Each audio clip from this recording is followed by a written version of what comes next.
morning and welcome back, everyone. I'm out here at COSI, joined with Dr. B, and there's been a lot going on at COSI so far this summer, including, I hear that there's some Emmy nominations that you guys got as well. Liz, we're so excited. I can't even make this up. Your COSI, our COSI, is on the cusp of potentially winning one of these. You guessed it, an Emmy.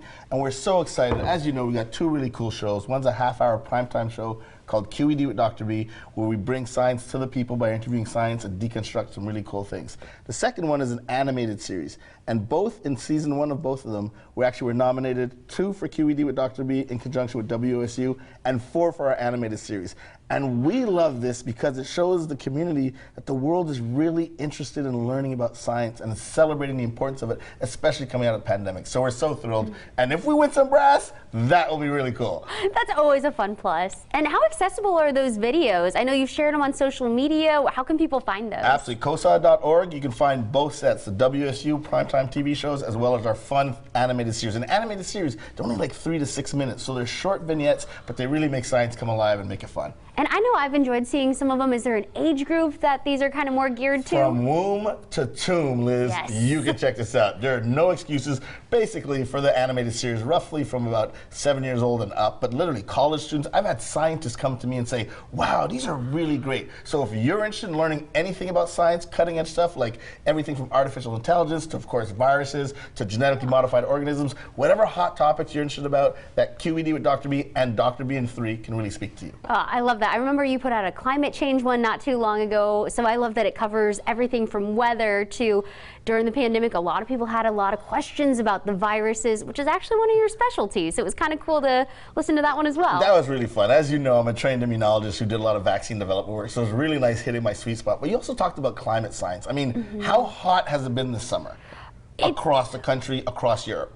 It's been record-shattering. That's right. So really bringing the science alive to get people to understand how do we know climate change is really a thing, and then how we can think about how we can proceed to help maybe mitigate this. And I like that your outfit is very appropriate for 2 of the big topics we were talking about. Not only the Emmy nominations, but your hat. You guys still have Marvel going on. Marvel is the best exhibition we have had in 22 years. It is for everybody because it's 80 years old in the making. So you could be a grandparent, you knew Marvel reading comics as a kiddo, or you could be a youngin' who's so excited about the great movies that are presently shown, as well as the ones that are coming out. And so we have this through Labor Day weekend, September 5th. If you haven't seen it, I'm talking to you. Make sure you come and check this out.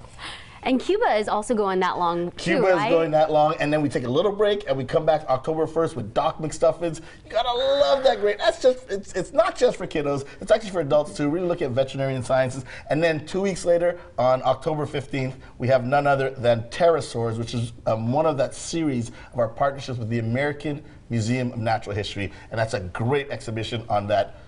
I won't say bird because I know some people are watching me. That was a shout out for you, Joe. No, so pterosaurs, come check it out. It's our latest product with AM&H, October 15th. 2 new products. COSI is always rotating great new content to make sure you come in and enjoy what we have to offer. And that's so cool too that you have that partnership and that we're able to have part of that for a little while here in Columbus. Yeah, I mean, for those of you who don't know, AM&H is the American Museum of Natural History. It's the largest and #1 natural history museum in the world. And they could have partnered with anybody, but they partnered with Ohio, the great city of Columbus, and COSI to have their very own site. And so that content is really fresh, really great, and just, you know, cool stuff to keep people excited about coming to COSI. I love that. I love that there's always something happening now, something new coming up. Anything else we want to touch on before I let you go? I definitely have to give a shout out to our COSI After Dark. I know you've had some fun times coming. This is our 21 plus event. You know, yes, we sell beer, wine, full bar, but really it's about experiencing science in a fun way without little kiddos running around. Now, we do love little kids, but sometimes it's fun to celebrate science with adults. Yes, and if people want to find out more information, maybe they're trying to figure out something more age appropriate for themselves, for their kiddos, where do they find that? My favorite 4-letter word after Fred. That's COSI, COSI.org. You can find out all your information you need. Excellent. And remember, COSI.org. That'll get you all the information for ticketing, their upcoming exhibits, or to rewatch some of this, figure out what's going on now. You can head over to our website, NBC4i.com. So thanks a lot, Dr. B. You got it. Hope to see you here soon.